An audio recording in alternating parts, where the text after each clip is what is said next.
Hi, boys and girls. Miss Lehmann here with Chapter 2 of our book, Freckle Juice.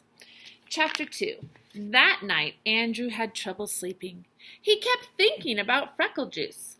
Maybe the reason no one in his family had freckles was because no one knew the secret recipe.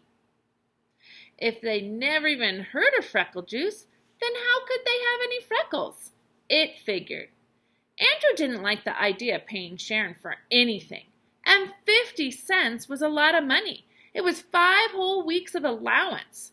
But he decided that if Sharon's recipe didn't work, he'd ask for his money back. It was easy. The next morning, Andrew turned the combination of his safe bank to just the right numbers. 4 on top and 0 on the bottom. He took out 5 dimes. He wrapped them in a tissue and stuffed the whole thing in his pocket. He didn't have time to wash his ears or neck or anything. He wanted to see Sharon before the last bell rang.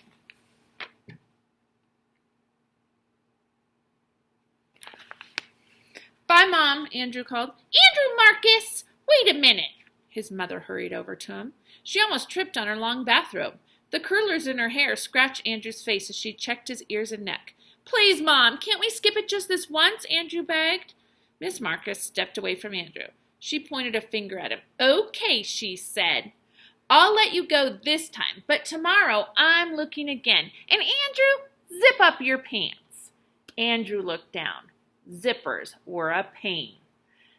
"This afternoon when you come home, I'll be next door. Mrs. Burrows invited me over to play cards. You come get the key from me, okay?" "Sure, Mom. Okay." Andrew raced to school. He could hardly wait to see the secret recipe. First, he'd look at it, and if it didn't seem any good, he just wouldn't pay.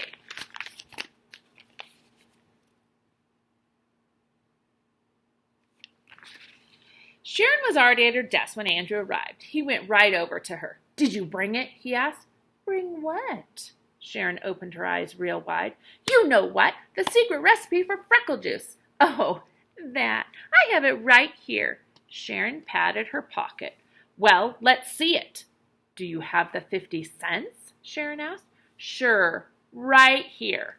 Andrew patted his pocket. "I'm not going to show it to you until you pay," Sharon said. Andrew shook his head. "Oh, no. First, I want to see it." "Sorry, Andrew. A deal's a deal." Sharon opened a book and pretended to read. "Andrew Marcus," Miss Kelly said, "will you please sit down? The second bell just rang. This morning we'll begin with arithmetic. Nikki, please pass out the yellow paper. When you get your paper, begin working on the problems on the board."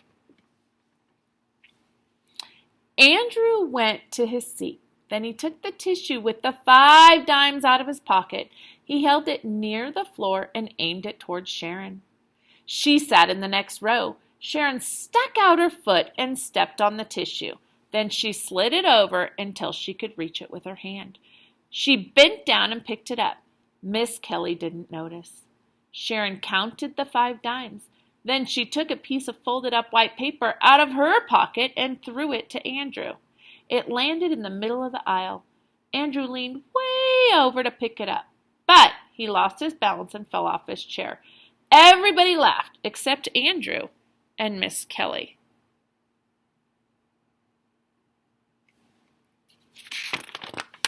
Miss Kelly sighed. "Oh, Andrew, what are you up to now? Bring me that note, please." Andrew picked up the secret recipe. He didn't even have a chance to see it. It wasn't fair. It cost him 50 cents for nothing. He handed it to Miss Kelly. She read it. Then she looked up at him. "Andrew, you may have this back at 3 o'clock. She put it in her desk. "I don't want this to happen again. Do you understand?" "Yes, Miss Kelly," Andrew mumbled. "Good. Now let's get that arithmetic done." Miss Kelly wasn't bad, Andrew decided. She could have ripped up the recipe, or sent him to the principal's office, or even made him stand outside in the hall by himself. Andrew could hardly wait for 3 o'clock to come. He didn't bother counting Nicky Lane's freckles. Soon he'd have his own. When the second bell finally rang and the class marched down the hall, Andrew went up to Miss Kelly.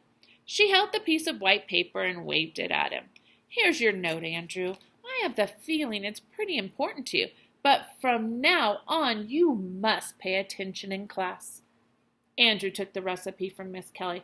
After tomorrow, I won't have any trouble paying attention, he promised. Just you wait, Miss Kelly. I won't have any trouble at all.